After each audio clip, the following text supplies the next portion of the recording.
크리스천이라는 그런 단어를 해석하여 설명하는 그런 이야기를 들은 적이 있습니다. 영어로 크리스천이라는 단어를 두 단어로 나누어서 설명을 하는데 크라이스트라는 단어와 그리고 그 뒤에 붙는 IAN으로 나누어서 좀 설명을 하더라고요. 우리가 잘 아는 것처럼 크라이스트는 예수님이죠. 그리고 뒤에 붙는 IAN 이것을 약자로 설명을 하는데 IAN, I am nothing, I am nothing 이 문장의 첫 글자를 줄여서 그렇게 뒤에 크라이스트 IAN 이렇게 뒤에 좀 붙였다라고 그렇게 해석하여 설명을 하는 것을 들었습니다. 그러니까 좀 설명을 해보면 예수님이 전부이고 나는 아무것도 아닙니다라는 말이 크리스천의 그런 뜻이다라는 거죠. 우리 크리스천의 본분 그리고 정체성이 무엇인가를 잘 설명해주는 이야기라 그렇게 생각이 됩니다. 제가 어제 새벽 시간에도 잠시 말씀을 드렸는데 요한복음은 공간복음서가 다 쓰여진데 공간복음서는 마태, 마가, 누가복음을 뜻합니다. 공간복음서가 다 쓰여진 뒤에 한참 뒤에 AD 70년에서 95년 사이에 사도 요한이 에베소 교회를 비롯한 소아시아 지역의 교회들을 위해 쓰여진 것으로 성경학자들은 이야기를 합니다. 사도 요한이 반모섬에 갇히기 직전에 목회를 했던 곳이 바로 에베소 교회였습니다. 에베소 교회만 사도 요한이 돌본 것은 아니었고요. 그 당시에 그 지역, 인근 지역에는 소아시아 지역의 교회들을 사도 요한이 돌보았습니다. 그래서 반모섬에 가서 갇혔을 때 요한계시록을 쓸 때 그래서 이 소아시아 지역에 있는 7교회들을 향하여서 편지를 쓰게 된 것이었습니다. 요한복음을 쓴 것은 유대교로부터 넘어온 신자들 그리고 이방인들 중에 믿게 된 자들을 위해 쓴 책이 바로 요한복음입니다. 그런 의미로 썼습니다. 특별히 이제 AD 70년에서 AD 95년 사이에 쓴 것으로 봐서는 아주 모호한 예수 그리스도에 대한 관념, 예수님을 직접 보거나 아니면은 예수님이 승천하신 뒤로 얼마 되지 않은 상태에서는 사실 예수님에 대한 잔상이 혹은 이야기들이 아주 강렬하게 남아 있지만 이미 70년에서 95년 사이 예수님이 승천하신 뒤로 거의 한 50년 이상이 지나간 시대였기 때문에 사실 예수 그리스도에 대해서 흘러 사람에 걸쳐서 이렇게 들었기 때문에 모호한 관념으로 남을 수밖에 없습니다. 그래서 예수는 영적인 존재다. 예수는 그냥 사람의 아들이다. 뭐 이런 분분한 이야기들이 그 당시에 로마 전역에 많이 퍼져 있었습니다. 그래서 사도 요한은 요한복음을 통하여서 예수 그리스도가 누구신지를 분명하게 가르쳐주고 싶은 마음에서 이 글을 쓰게 됐고요. 그리고 그러므로 말미암아 성도들을 보호하고 분명한 예수 그리스도를 향한 신앙을 깨우쳐 주고자 쓴 책이 바로 이 요한복음이라고 할 수가 있습니다. 그런 이유로 요한복음은 예수 그리스도에 대한 처음의 그 서론 부분을 다른 공간복음사와 다르게 인간 예수의 역사적 시작에서부터 다루지 않고요. 처음 근원인 태초에서부터 예수 그리스도가 계셨음을 그분이 어떤 존재인지를 분명하게 선언하며 시작을 합니다. 그리고 예수가 말씀이시고 또 예수가 창조주이시고 예수가 생명이시며 빛이심을 선언하면서 예수님을 증거하고 있습니다. 이것이 서론에서 다 밝히고 있는 내용입니다. 이처럼 요한복음은 다른 어떤 책들보다도 물론 다른 복음서에도 예수님이 어떤 분인지를 설명하지만 역사적인 순서를 가지고서 설명하기도 하고요. 사건을 가지고 설명을 하는데 요한복음은 철저하게 예수님이 어떤 분인지를 증거하고자 쓴 책입니다. 믿지 않는 자들에게 그래서 예수님을 믿게 하고 이미 믿는 자들에게는 믿고 있는 자들에게는 계속해서 예수님을 믿어서 영생을 누리게 하려는 책이 바로 요한복음입니다. 그래서 요한복음에는 예수를 증거하는 수많은 표적들, 수많은 증인들이 계속해서 등장을 합니다. 예수가 누구인지를 밝히는 표적들, 제가 지난번에 말씀드렸지만 7가지 표적이 있다고 했죠. 그 표적들이 등장을 하고 있는 것입니다. 또한 요한복음 그 자체도 이 증인들, 증거들 중에 하나인 것입니다. 오늘 우리가 읽은 요한복음 1장 19절 이하부터 51절까지는 앞으로 등장할 증인들의 그 증언을 압축해서 좀 요약한다라고 할 수가 있습니다. 물론 증거의 주인공이신 예수님을 소개하는 일도 잊지 않고 있습니다.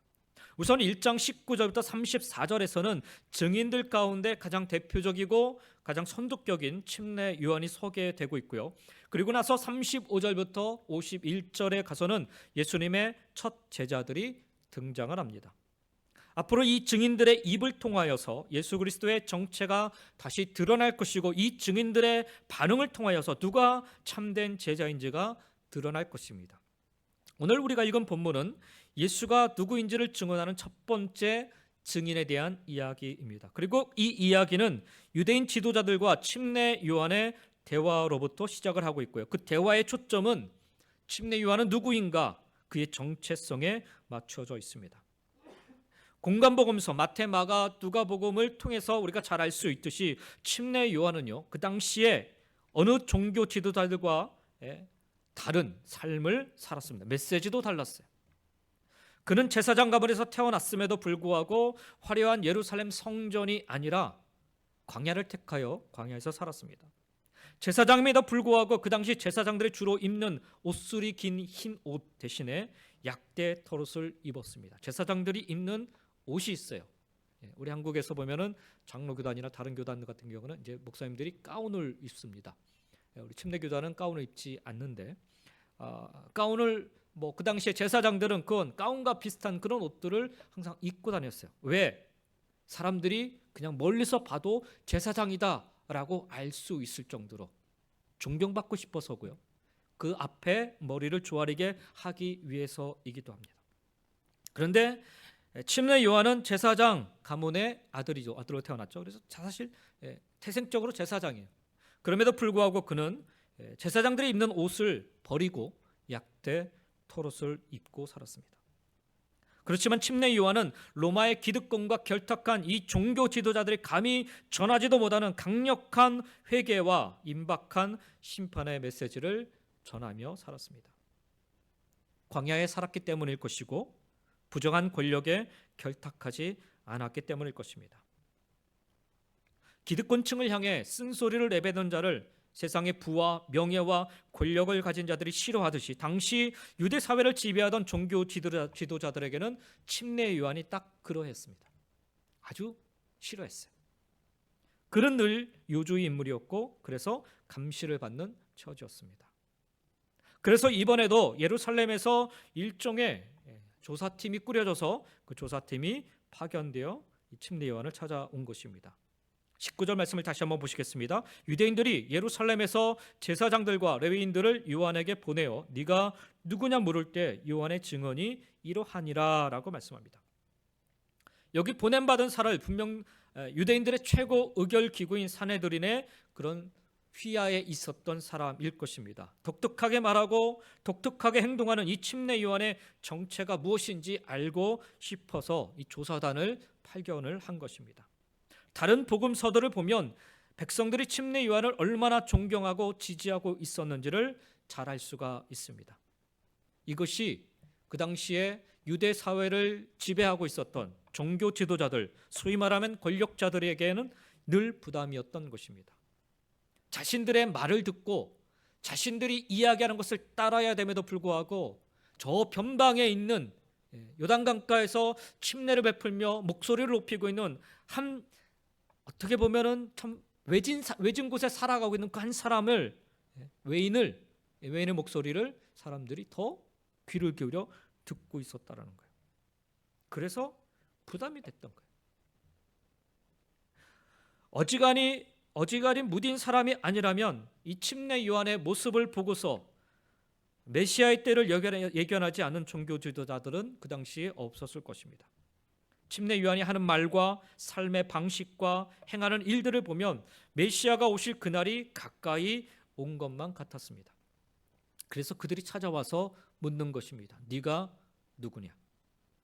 이 질문 안에는 참 많은 다른 질문들이 들어 있습니다. 도대체 너의 정체가 무엇인가? 누가 시킨 것이냐? 그렇게 해서 네가 얻고 싶은 것이 무엇이냐? 도대체 누가 너의 뒤를 봐주기에 이렇게 겁도 없이 성전의 지도자들을 비판하고 무슨 근거로 메시아가 온다라고 이야기하며 회개하라고 외치는 것인지 그들은 그저 불편하기만 했습니다. 침례요한은 자신들이 하던 대로 하지 않고 자신들이 가르치는 대로 가르치지 않고 자신들이 사는 대로 살지 않으니까 그의 존재만으로도 자신들의 어둠과 소위 말하면 세상에 푹 빠져 있는 속물 근성이 그대로 드러나게 되고 상대적으로요. 그리고 비교하다 보니까 더러운 자신들의 욕망이 그대로 표출되는 것 같아서 싫었던 것입니다. 오늘 세상이 여러분의 모습을 보고 여러분을 향해 물을 수 있기를 원합니다. 당신은 누구인가요? 그때 그들에게 당당히 대답해 줄 말들이 여러분 안에 가득하기를 주의 이름으로 먼저 간절히 축원드립니다. 그러나 만약 여러분 스스로 나를 가리켜서 나는 성도요 크리스천이라고 그렇게 천명하였음에도 불구하고 그래요? 그런데 당신은 정말 누구신가요? 라고 여전히 묻고 있다면 우리 가슴을 쓸어내리며 내 자신을 좀 정직히 돌아보았으면 합니다. 당신은 누구신가요? 라고 묻고 있는 이 종교 지도자들에게 오늘 본문 속에서 나는 누구다라고 답하는 침례 요한의 답변을 들어보면서 나는 정말 누구인가? 아니 나는 정말 누구여야 하는가? 여러분 스스로의 답변을 만들어보는 그런 시간이 되시기를 주님의 이름으로 먼저 축원드립니다. 첫 번째로 사도 요한은 20절부터 21절에 그렇게 얘기합니다. 요한이 드러내어 말하고 숨기지 아니하니 드러내어 하는 말이 나는 그리스도가 아니라 한데 또 못돼 그러면 누구냐? 네가 엘리야냐? 이르되 나는 아니라. 또 못돼 네가 그 선지자냐? 대답하되 아니라 라고 얘기합니다. 침례 요한은 나는 그리스도도 아니고 엘리야도 아니고 선지자도 아니다 라고 부인하여 자신을 설명합니다. 내가 누구냐라는 이 질문 좀 더 구체적으로 나누어서 지금 이 조사관들이 얘기하죠. 당신은 엘리야인가요? 당신은 그 선지자인가요? 그때 침례 요한은 기탄 없이 모두 아니다라고 부인을 하고 답을 합니다. 침례 요한이 나는 그리스도가 아니라고 먼저 답을 하죠. 헬라어를 보면 여기서 나는이라는 20절의 이 단어, 이 문장에 보면 이 헬라 원문을 그대로 보면 나는이라는 이 단어가 가장 강조되어 있습니다. 자신은 절대로 메시아, 즉 기름 부음을 받은 자 그리스도가 아니라라는 것입니다. 우리는 유대인들의 이 질문을 통하여서 그들이 침례 요한을 어떻게 생각하고 있었는지 혹은 한간에 침례 요한을 두고 뭐라고 웅성웅성 거렸는지를 알 수가 있습니다. 사람들은 그를 가리켜서 그리스도, 즉 메시아로 생각하고 있었던 것입니다. 그래서 사람들이 그렇게 많이 몰려갔던 거예요. 당시에는 메시아라고 자처하는 사람들이 간혹 출몰했기 때문에 침례 요한 역시 그런 부류일 것이다 라고 짐작을 했던 것입니다. 침례 요한이 단호하게 아니라고 하자 그들은 또다시 묻기를 그러면 엘리야냐라고 묻습니다. 그렇게 물은 이유는 말라기서 4장 5절 말씀 때문에 그렇습니다. 신구약의 중간기 바로 마지막 구약의 마지막 장이 마지막 그 책이 말라기서죠. 말라기에 보면은 4장 5절에 보면 보라 여호와의 크고 두려운 날이 이르기 전에 내가 선지자 엘리야를 너희에게 보내리라 라고 말씀하십니다. 1세기 예수님 시대 유대인들은요 죽지 않고 불병거를 타고 승천하였던 엘리야가 그래서 다시 오리라고 믿었습니다. 그때가 바로 메시아가 임하는 날이다. 이때 이번에도 침례 요한은 이 엘리야냐고 묻는 이 질문에 아니라고 부인을 합니다. 엘리야도 아니라는 이 침례 요한의 대답에 그들은 집요하게 그러면 그 선지자냐라고 또 다시 묻습니다.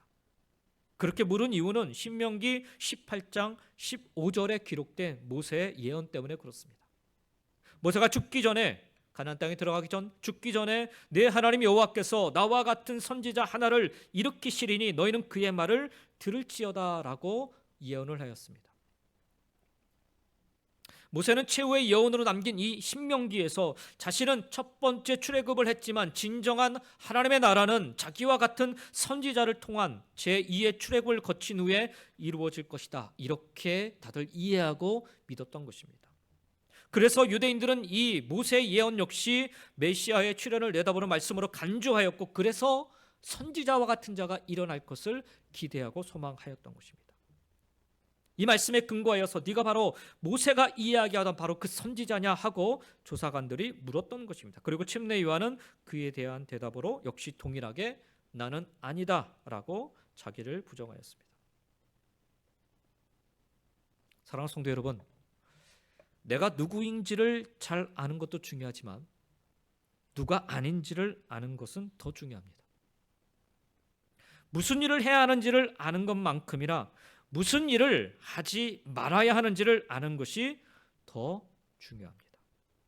설령 그 일이 남들의 기대에 부응하고 하나님을 위한 일인 듯 보이더라도 말입니다. 세상 사람들이 우리를 능력 이상의 존재로 생각하고 칭찬할 때 우리가 그런 표현 많이 쓰잖아요. 아이, 별 말씀을, 그 정도 가지고 별 말씀을 이렇게 사용을 하지만 사실 속으로 사람들이 우리를 그렇게 칭찬할 때 그 말씀을 고스란히 다 받고 기뻐하고 즐거워할 때가 얼마나 많은지 모릅니다. 목사들을 병들게 하는 말 중에 하나가 목사님 설교 듣고 은혜 많이 받았습니다 라는 말이라는 거예요. 혹은 목사님의 기도 덕분에 제가 나았습니다, 문제가 해결되었습니다 라는 그런 말도 목사를 병들게 하는데 한 몫을 하는 그런 말입니다. 사실 정확하게 표현한다면 목사님의 오늘 설교를 통하여서 그 말씀 속에서 제가 주님을 만났습니다. 주님의 음성을 들었습니다. 그래서 주님께 저의 죄를 회개하게 되었습니다. 이렇게 표현하는 것이 사실 정확한 표현일 것입니다. 목사의 설교가 드러나면 안 되고 그 말씀 속에서, 하나님의 말씀 속에서 주님을 만나고 주님을 고백하고 주님을 찬양할 수 있어야 사실 제대로 사역하는 목사가 아니겠는지요. 목사님의 기도 덕분에 제 마음이 힘을 얻어서 하나님께로 나아갈 수 있었습니다. 하나님을 더욱 의지하게 되었습니다. 하나님을 더욱 간절하게 사모하고 믿게 되었습니다. 그랬더니 하나님이 고쳐주시네요. 그랬더니 하나님이 해결해 주시네요. 여러분, 목사의 기도가 치료의 능력이 있는 것이 아니라, 목사의 기도가 문제 해결의 능력이 있는 것이 아니라, 목사의 기도는 단지 하나님께로 나아가는 길을 보여주는 것, 그 이상도 그 이하도 아니다라는 거예요. 손잡아 이렇게 세워주었을 뿐 그 잡은 손에 역사하시는 이는 살아계신 우리 하나님이신 줄 믿습니다.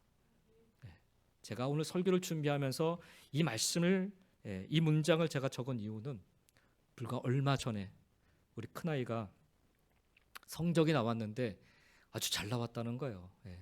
집에 오기 전까지는 그냥 죽을 썼다고 그냥 시무룩해서 왔는데 A를 다 받았다는 거예요. 그래서 제가 그 얘기를 듣자마자 아빠가 기도한 보람이 있네 라고 제가 이제 그렇게 얘기를 했어요. 그래서 네가 성적이 잘 나온 거는 네가 잘해서 한 게 아니라 아빠가 기도 열심히 해서 그런 거야 라고 제가 그렇게 얘기를 했어요. 그랬더니 제 옆에 있던 제 아내가 그럼 왜 나를 위해서는 기도 안 하냐고. 제가 기도해서 잘한 거 아니죠.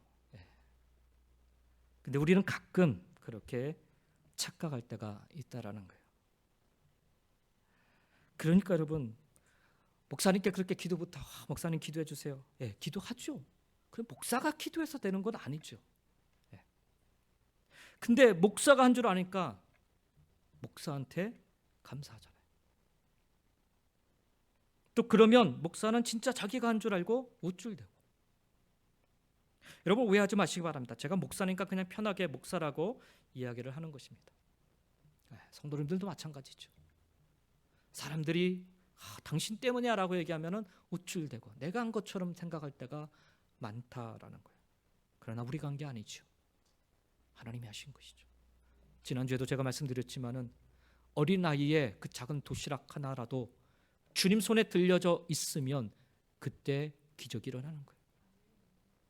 그런데 만약 그 사건을 보고 어린아이가 우쭐대서 내 도시락을 이렇게 했네 라고 우쭐대며 했다면 아마 그 말씀 속에 그 아이의 도시락은 싹 다 빠졌을 거예요.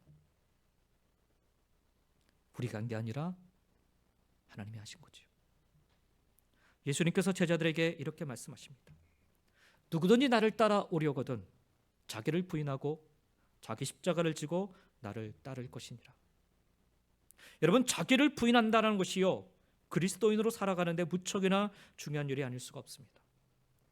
그러니 우리 주님께서 당신을 따르는 제자들에게 친히 이렇게 말씀하셨던 것이죠.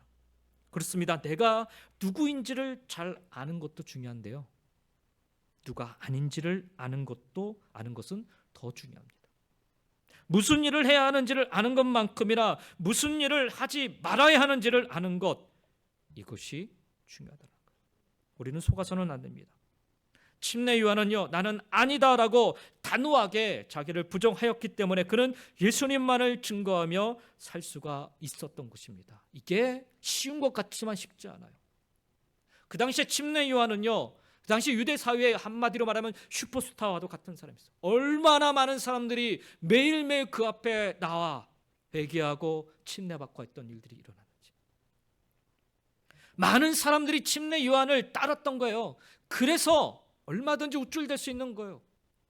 유대 사회의 지도자라 하는 예루살렘 성 안에 있는, 예루살렘 성전 안에 있는 그 대제사장들과 제사장들, 그들 한줌거리도 안 된다 라고 자기 어깨에 얼마든지 힘을 줄 수 있을 만큼의 그런 많은 무리들이 지금 따라오고 있었던 거예요.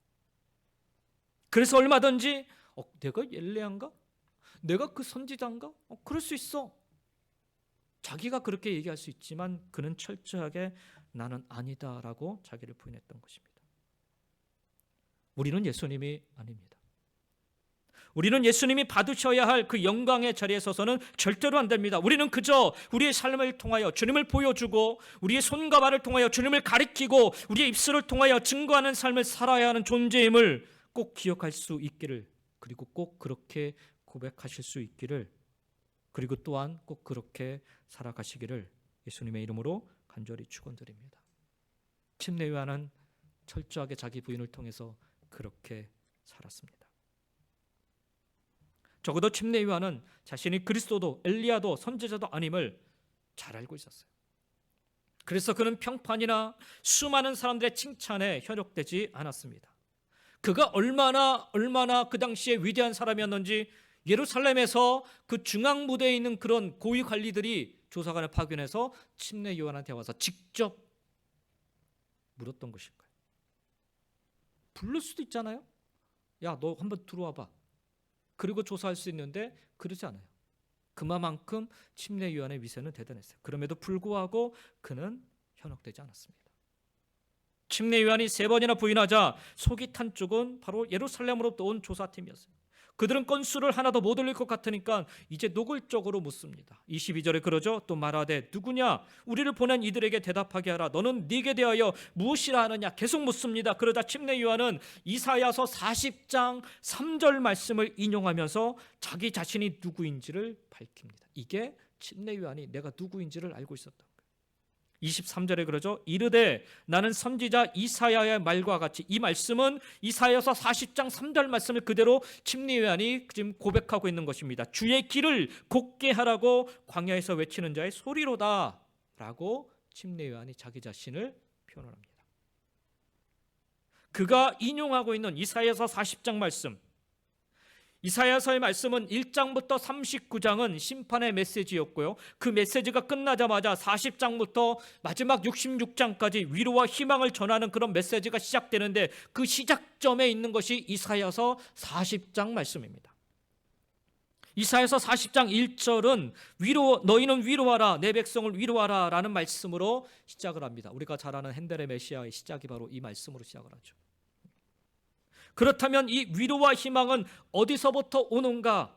심판받아 마땅한 죄인들에게 이 위로는 무엇이고 희망은 무엇인가? 이사야서 40장 바로 이어지는 2절 말씀에 보면 너희는 예루살렘의 마음에 닿도록 말하며 그것에게 외치라. 그 노역의 때가 끝났고 그 죄악이 사함을 받았느니라 라는 말씀.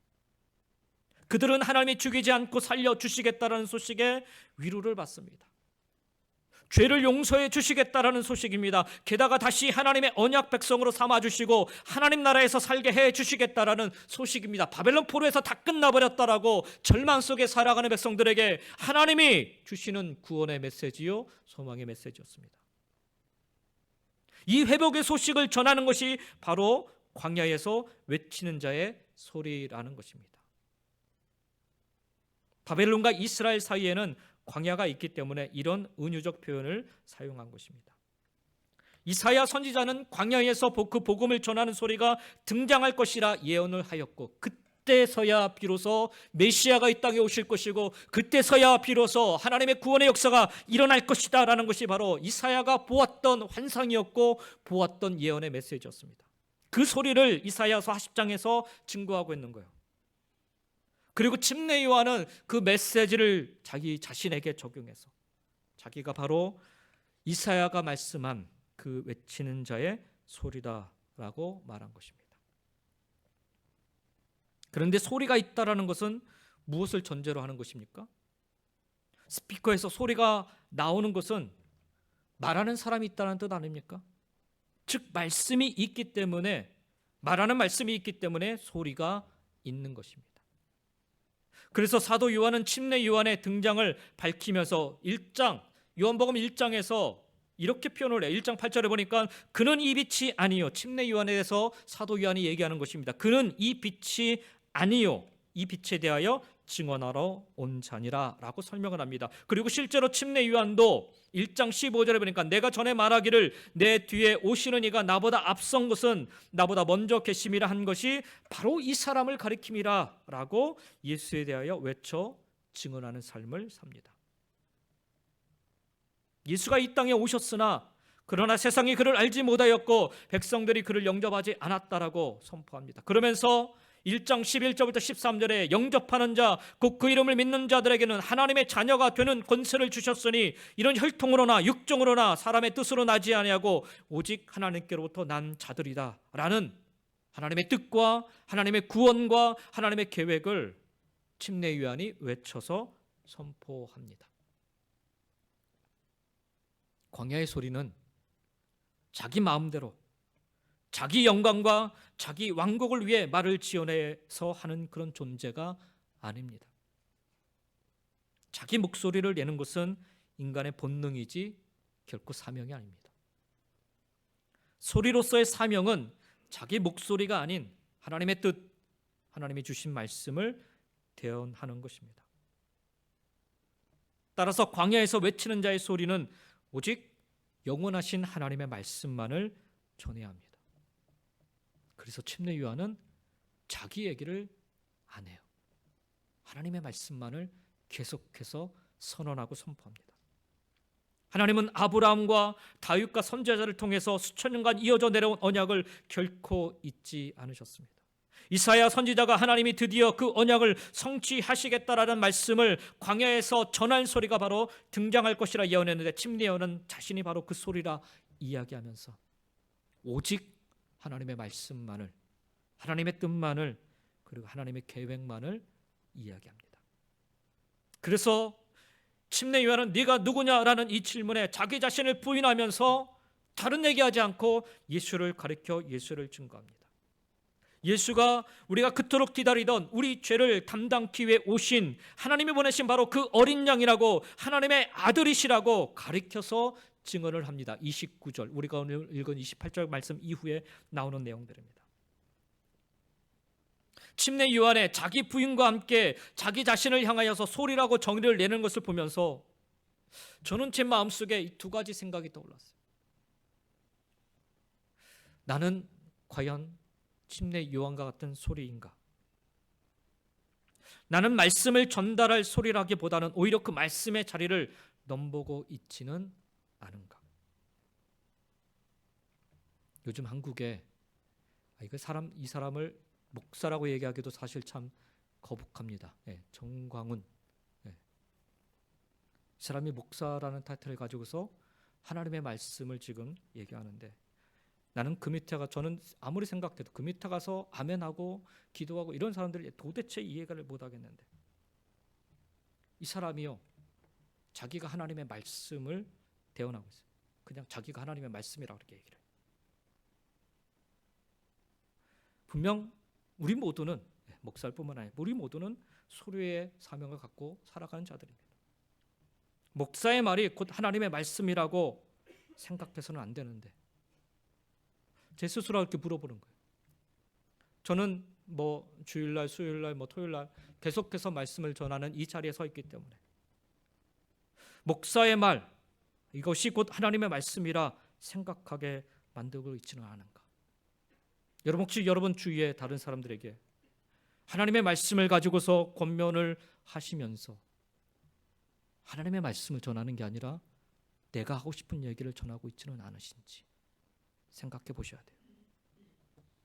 일개 소리가 말씀의 자리를 장악하는 일이 너무나 많기 때문에 저 스스로 이런 걱정을 좀 해보게 됩니다. 또 한 가지는 침례 요한의 이 고백을 통해서 나는 주의 길을 곱게 하라는 광야의 소리다라는 이 주의 길을 곱게 하라는 이 말씀을 잘 전하고 있는 외치는 자의 소리인가? 침례 요한이 전하고 있었던 메시지는 주의 길을 곱게 하라라는 거였어요. 아주 생생한 이미지를 그는 전달하고 있습니다. 광야길을 평탄하게 해서 왕의 행차를 준비하라는 그런 의미를 담고 있는 게 주의 길을 곱게 하라라는 그런 뜻입니다. 바벨론과 이스라엘 사이에 가로나인 큰 협곡과 광야를 깎고 메워서 길을 내듯이 자신이 중심이고 왕이라는 이 교만한 생각을 깨트리라는 그런 요구인 것입니다. 예수님이 우리 인생의 참 주인이시고 왕이 되시도록 마음의 길을 닦으라는 것입니다. 그래서 침례 요한은요, 회개를 선포할 때 그 침례를 선포할 때 회개의 침례를 선포합니다. 회개하라고. 주의 길을 곱게 하기 위해서 그가 행한 일이었습니다. 특별히 그는 입술만의 회개가 아니라 진정으로 새 주인을 맞아 들을 수 있도록 죄악된 삶으로부터 떠나도록 그렇게 강력하게 외쳐 촉구했던 것입니다. 하루는 바리새인과 서기관들이 회개하면서 침례를 받으러 나오니까 침례 요한이요, 잘 오셨습니다. 여기 앉으십시오. 이렇게 하지 않아요. 누가복음 3장 7절부터 8절에 보니까 오히려 이 사람들을 향하여서 독사의 자식들아, 회개에 합당한 열매를 맺으라 라고 하면서 막 욕을 퍼붓습니다. 사람들이 보기에 회개하는 척하고 나와가지고 사람들의 마음을 얻기를 원했던 그 중심을 침례 요한이 읽고서 했던 행위입니다. 회개 똑바로 해야 된다는 거예요. 그러면서 회개에 합당한 열매가 무엇인지를 누가복음 3장 11절부터 14절에 이야기합니다. 대답하여 이르되 옷 두 벌 있는 자는 옷 없는 자에게 나눠줄 것이요 먹을 것이 있는 자도 그렇게 할 것이라 하고 세리들도 침례를 받고자 하여 와서 이르되 선생이여 우리는 무엇을 하리까 하매 이르되 부과된 것 외에는 거두지 말라 하고 군인들도 물어 이르되 우리는 무엇을 하리까 하매 이르되 사람에게서 강탈하지 말며 거짓으로 고발하지 말고 받는 급료를 족한 줄로 알라라고 얘기합니다. 이걸 회개의 열매라고 지금 얘기하고 있어요. 어떻게 보면 사람들에게 돌맞을 소리입니다. 왜? 다 그렇게 살고 있기 때문에. 지금 침례 요한이 얘기하는 회개에 합당한 열매로 살면 그 세상에서는 살 길이 없어요. 이게 단편적인 이야기예요. 내 옷 하나 간수하여 살기도 어려운 시대예요. 그런데 내가 두 벌 있다고 나머지 한 벌을 그냥 없는 사람에게 나눠주라. 그러면 나는 얼마 못 가 죽을 수밖에 없다라는 그런 위급함을 그들이 느끼며 살 수밖에 없는 거예요. 부과된 것 외에 더 거두지 말라라고 얘기하면은 세리들 같은 경우 살 길이 없어요. 살 길이. 왜냐하면 로마 정부가 걷어가는 게 너무나 많기 때문에. 그래서 거기에서 조금 더 사실 조금 더가 아니라 많이 애드하죠. 애드해가지고 더 추가해가지고 사람들에게 막 걷어들이는. 그래서 세리들을 그렇게 비유했던 거 아닙니까? 군인들은 마찬가지예요. 힘을 갖고 있으니까 지금도 이제 총칼 갖고서 한국에서 난리를 쳤지 않습니까? 그러니까 막 강탈하는 거예요. 길 가던 사람들에게 그냥 뺏고 이게 그 당시에 그냥 만연했던 거예요. 보편적인 일이었습니다. 그거 하지 말라는 거예요. 무슨 말입니까? 회개라고, 진정한 회개라고 하는 것은 우리가 하나님 말씀대로 제대로 살아가야 된다라는 것을 이야기하는 거예요. 사람들이 다 뜻같이 그렇게 하니까 우리도 그렇게 해도 된다라는 그런 식의 인식을 가지고 하나님 앞에 나와서 예배 드리고 회개하는 이런 모습을 살아서는 안 된다는 거예요. 침례 요한은 단지 죄가 주는 그런 부담감을 잠시 잊게 해주고자 마취제 같은 그런 말씀을 전하는 것이 아니라 죄를 향해 분노하시는 하나님을 직접 뵙고 그런 영적인 현실에 직면하고자 이렇게 이야기했던 거예요. 우리도 우리 스스로에게 좀 물어야 될 것입니다. 내 마음에 주님이 오실 고든 길이 닦여 있는가? 저는 침례 요한이 종교 지도자들에게 퍼붓던 메시지가 자꾸 제 마음에 왔어요. 여러분에게 하는 얘기가 아니라 제 마음에 와닿기 때문에 말씀드리는 거예요. 그러므로 회개에 합당한 열매를 맺고 속으로 아브라함이 우리 조상이라 말하지 말라. 내가 너희에게 이르노니 하나님이 능히 이 돌들로도 아브라함의 자손이 되게 하시리라. 이미 도끼가 나무 뿌리에 놓였으니 좋은 열매 맺지 아니하는 나무마다 찍혀 불에 던지리라. 교회 다닌다고요? 신앙생활 오래 했다고요? 천만의 말씀. 그런 걸로 따지면 유대 사회의 종교 지도자들은요, 탑 오브 탑이에요. 가장 높은 위치에 있는 사람들입니다. 가장 멋지게, 가장 완벽하게 하나님의 말씀을 지키며 살았던 사람들입니다. 너희 속으로 아브라함이 우리 조상이라 말하지 말라. 아무 소용없다라는 거예요. 신앙의 3대 4대 그게 뭐요? 아무것도 아니라는 거죠. 하나님께서는 능히 이 돌들로도 아브라함의 자손이 되게 하리라, 구원받은 자가 되게 하리라 말씀하시는 거예요. 똑바로 살아라는 거예요. 똑바로.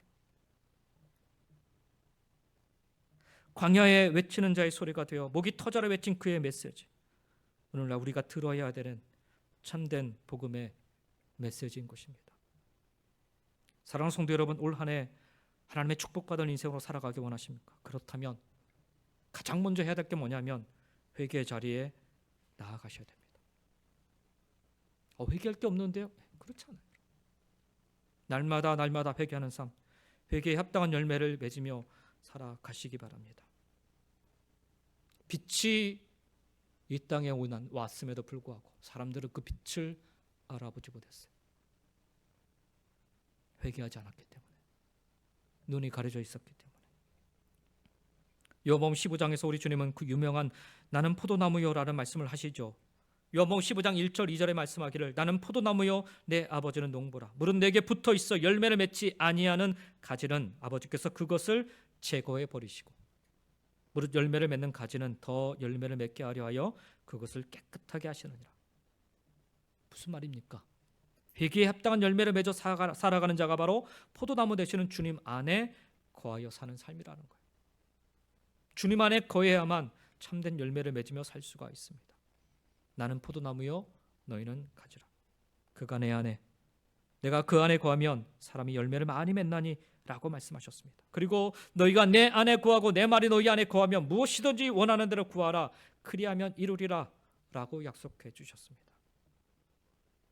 하나님의 축복된 삶을 살기를 원한다면 부지런히 열심을 다해 우리는 회개의 자리에 설 수 있어야 됩니다. 회개의 자리로 날마다 나아가심으로 여러분 마음에 주님의 오실 길을 곧게 닦으며 살아가시기 바랍니다. 그리고 회개에 참된 열매를 맺음으로 다른 이들에게도 주님의 오실 길을 곧게 닦으며 전하는 삶을 살아가시기를 예수님의 이름으로 간절히 축원드립니다. 침례 요한은 자기를 부인함과 동시에 바로 이러한 삶을 살았습니다. 세 번째로 침례 요한은 자기를 가리켜서 나는 주님의 신발끈 풀기도 감당할 수 없는 자다 얘기합니다. 나는 소리다 라고 얘기하고 나서 자신은 메시아가 아니라 단지 메시아가 오실 것을 전하는 사람, 그저 소리에 불과하다라는 침례 요한의 말을 들은 이 조사팀이요, 그를 정죄할 만한 건수를 찾을 수가 없게 됐습니다. 그가 메시아이면서 아닌 척한다라는 그런 의구심을 떨쳐버릴 수가 없었습니다. 그래서 좀 전에 던진 질문으로 다시 돌아갑니다. 24절 25절 말씀입니다. 그들은 바리새인들이 보낸 자라. 또 물어 이르되 네가 만일 그리스도가 아니요 엘리야도 아니요 그 선지자 아닐텐데 어찌하여 침례를 베푸느냐라고 얘기합니다. 왜 그들은 침례 요한의 이 침례를 메시아의 그 사역, 메시아의 일로 생각했던 것일까요? 그것은 바로 에스겔의 예언 때문에 그렇습니다. 에스겔서 36장 24절부터 28절에 보면 여기 이 침례에 관한, 회개의 침례에 관한 말씀이 여기 언급이 되어 있습니다. 내가 너희를 여러 나라 가운데서 인도하여 내고 여러 민족 가운데서 모아 데리고 고국 땅으로 들어가서 맑은 물을 너희에게 뿌려서 너희로 정결하게 하되 곧 너희 모든 더러운 것에서와 모든 우상 숭배에서 너희를 정결하게 할 것이며 또 새 영을 너희 속에 두고 새 마음을 너희에게 주되 너희 육신에서 굳은 마음을 제거하고 부드러운 마음을 줄 것이며 또 내 영을 너희 속에 두어 너희로 내 율례를 행하게 하리니 너희가 내 규례를 지켜 행할지니라. 내가 너희 조상들에게 준 땅에서 너희가 거주하면서 내 백성이 되고 나는 너희 하나님이 되리라 말씀하십니다. 회복될 그날에 이루어질 일에 대해서 말씀하고 있는 것입니다. 여기 하나님의 말씀 속에 그 가지 세 가지를 약속하시는데 첫 번째로는 포로에서 돌아오게 하겠다라고 선언하십니다. 이사야서의 말씀과 같은 약속의 말씀입니다.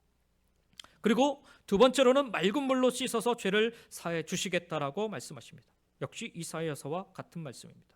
이사야서에서는 맑은 물 대신에 고난받는 종의 대속을 통해 죄를 씻겠다라고 하십니다. 여기 에스겔서의 맑은 물은 죄사함을 상징하는 의식인 것입니다. 세 번째로 약속하시기를 새 영을 주어 말씀을 지킬 수 있는 백성으로 새롭게 창조하겠다라고 약속하십니다. 아마도 유대인들은 침례 요한이 물로 회개를 선포하고 물로 침례를 주자 메시아를 통한 죄 용서와 회복의 시기가 돌아왔다라고 생각했을 것입니다. 그래서 하나님이 그를 통해 새 영을 주실 것이다 라고 기대했을 것입니다. 이처럼 유대인들에게는 죄사함과 하나님의 영에 대한 기대가 있었습니다. 메시아가 도래할 그날에. 그래서 여러분 말씀을 보면요, 사도행전 말씀을 보면 예수님이 부활하신 후에 오순절에 성령이 임하시는 모습을 보고 예루살렘의 그 유대인 순례자들이요 5,000명, 3,000명 이렇게 구원받고 돌아오지 않습니까? 그들이 일제히 뭐라고 얘기하냐면 구약의 선지자들이 예언한 바로 그 시대가 드디어 왔고 부활하신 예수님이 모세가 말한 그 선지자며 이제 회개하며 죄사함을 받아야 한다라고 생각을 하였던 것입니다. 자, 이렇게 조사팀들이 무슨 근거로 무슨 이유로 너는 침례를 베푸느냐라고 묻는데 침례 요한이 그것에 대한 답변을 제대로 하지 않고 동문서답으로 대답을 합니다.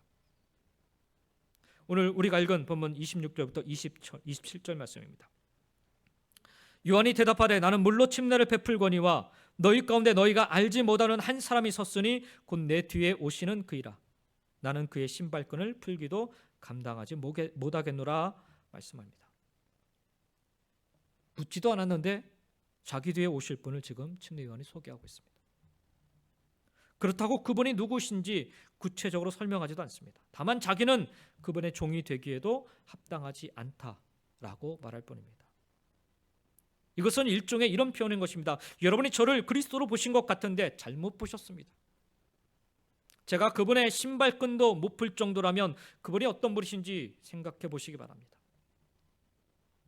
즉 침례 요한의 요지는 메시아는 사람들이 기대하는 것 훨씬 그 이상이라는 거예요. 그간 일어났던 많은 메시아 운동을 생각하면서 메시아를 기대하고 있다면 정치적인 메시아, 혁명을 일으키는 메시아, 많은 사람들을 동원하는 그런 메시아, 이런 메시아를 기대하고 있었다면 아마도 그분을 알아보지 못했을 것이다 라는 뜻이에요. 인간적으로 시대가 요구하는 메시아상을 가지고 기다린다면 자신이 그러했듯이 또다시 헛다리를 짚게 될 것이다 라고 말하고 있는 것입니다. 침례 요한의 삶의 방식과 활동과 메시지는 사람들로 하여금 그를 메시아로 오해하기에 충분할 만한 그런 권위, 능력이 있었습니다. 그런데도 오실 메시아는 자기 자신과 비교할 수 없는 분이라는 그의 고백은 메시아가 침례 요한보다 훨씬 더 위대하고 놀라우신 분이라는 거예요. 자기와 비교했을 때 자기도 급진적이라 생각하는데 자기보다 훨씬 더 급진적이고 훨씬 더 말씀의 본질적이고 파격적인 그런 존재라는 뜻인 것입니다. 침례 요한이 광야에서 약대토를 입으며 메뚜기를 먹으며 메뚜기와 서청을 먹으며 그렇게 겸손하게 살았다면 예수님은 더욱 겸손하실 것이고 침례 요한이 타락한 성전을 떠나서 광야에서 그저 조용히 살았다면 그분은 예수님은 더욱 변방으로 더욱 낮은 곳으로 더욱 소외받은 자들을 향하여서 나아갈 것이다 라는 그런 뜻이에요. 침례 요한이 그 당시의 가르침을 떠나서 하나님의 말씀을 야성을 담아서 선포했다면 예수님은 하나님의 말씀 자체가 되실 것이다 라는 그런 뜻이 바로 신발끈 풀기도 못할 정도의 나의 존재다라는 것입니다. 우리도 그런 사람이 되어야 하고요, 우리도 그런 생명력 있는 공동체가 되어야 할 것입니다. 우리와 비교할 수도 없으신 우리 주 예수 그리스도를 세상이 상상할 수 있게 우리도 나타낼 필요가 있습니다. 세상은요, 예수님의 몸이고 그분의 성육화된 공동체인 우리 교회의 모습을 통해서 우리가 소망하는 예수님을 상상할 수 있기 때문입니다. 만약 우리의 모습을 통해, 우리의 교회들의 모습을 통해 예수가 아닌 세상의 적나라한 부끄러운 모습만 보인다면 이보다 더 안타까운 일은 없을 것입니다. 목회자 자녀 되시는 분들이 다 그런 건 아닌데 많은 분들이 예수님을 안 믿어요. 왜 안 믿을까? 아버지 어머니가, 목사님 사모님이 보여주는 모습이 다르기 때문에 그래요. 목회자 자녀뿐만 아니에요. 우리의 자녀도 마찬가지입니다. 똑같습니다. 우리 모습을 통해 예수를 보여주지 못한다면 똑같습니다. 교회 안에서만 보여주기 때문에 이런 일들이 일어나는 거예요. 우리가 지금 금년에 작년부터 해서 킨드레이 처치를 우리가 서포트하면서 세워나가고 있지 않습니까? 우리의 2세들입니다. 우리의 자녀 세대들입니다. 저들이 하나님을 믿는 자녀로 세워지기 위해서는 우리가 책임을 갖고 예수를 보여줄 수 있어야 됩니다. 교회 안에서는 정말 예배 드리는 모습에 열정적이고 집중하는 모습을 보이는데 삶 속에서는 그러지 못한다면 실망하고 좌절해서 하나님께로 안 나가요. 하나님 믿지 않습니다. 우리 모습을 통해 만약에 그들이 예수를 믿지 않고 하나님을 믿지 않는다면 이보다 더 안타까운 일은 없을 것입니다. 예수님의 책망처럼 회칠한 무덤이고 강도의 구열 그 자체로 하나님의 심판을 피할 길이 없다는 사실을 우리는 기억해야 됩니다. 우리는 이 시대를 이기고 그릇된 야망과 욕망을 극복하고 거짓과 폭력으로 뒤덮이고 음란과 부정으로 물든 이 세상을 거스를 만한 하나님 나라의 공동체, 하나님 나라의 백성이 되어야 되는 것입니다. 또한 세상이 한 번도 만나보지 못한 그런 경외의 대상이자 그렇게 두려워해야 될 하나님을 보일 수 있는 그런 공동체가 될 수 있어야 됩니다. 저는 한국에 지금 벌어지고 있는 이 사태를 보면서 기독교인의 한 사람으로서 너무나도 부끄럽고 너무나도 죄송스럽다는 마음을 금할 길이 없습니다. 사람들은 이 사태를 보면서 보수 얘기를 하는데 보수에 같이 따라가는 이야기가 다 교회예요. 그래서 교회를 멸시의 대상, 경멸의 대상, 목사를 쓰레기보다 못한 그런 존재로 여기게 됩니다. 우리가 그런 취급을 받을 수 있어요. 교회가 그런 취급을 받을 수 있어요. 그런데 그 취급이 하나님의 영광을 다 땅에 떨어뜨리고 있다는 거예요. 저는 이게 너무나도 가슴이 아파요. 너무나도 가슴이 아파요. 이거 어떻게 회복할 거예요? 진보와 보수를 떠나서 우리는 하나님을 믿는 사람들입니다. 최소한 우리가 하나님을 믿는 사람들이라면 사람들 앞에 하나님이 어떤 존재인지를 드러내야 되지 않겠습니까? 그런데 이념에 따라서 하나님을 보여주고 있다. 이게 가장 최악의 삶을 우리가 살아가고 있다. 믿는 자는 침례 요한처럼 끊임없이 자기를 부정할 수 있어야 돼요. 마치 내가 뭐가 된 것인 양 그렇게 생각하고 그렇게 판단하고 그렇게 이야기해서는 안 되는 거예요. 우리는 우리를 부인함으로 말미암아 끊임없이 하나님을, 예수님을 드러낼 수 있어야 되는 것입니다. 이것이 침례 요한의 모습이었고 침례 요한이 드러냈던 사명의 삶이었습니다. 우리도 그렇게 예수 그리스도를 이 세상에 나타내고 증거하는 삶을 살아야 될 줄 믿습니다. 예수의 신발끈 풀기조차 감당치 못하는 자라 고백을 하면서도 자신은 점점 쇠하여만 가면서도 오직 예수만 드러내고 증거하는 삶. 그렇게 침례 요한의 관심은 오직 예수님을 알리는 것뿐이었습니다. 그래서 그는 철저히 예수님만 바라보며 예수님을 드러내고 증거하는 삶을 살았습니다.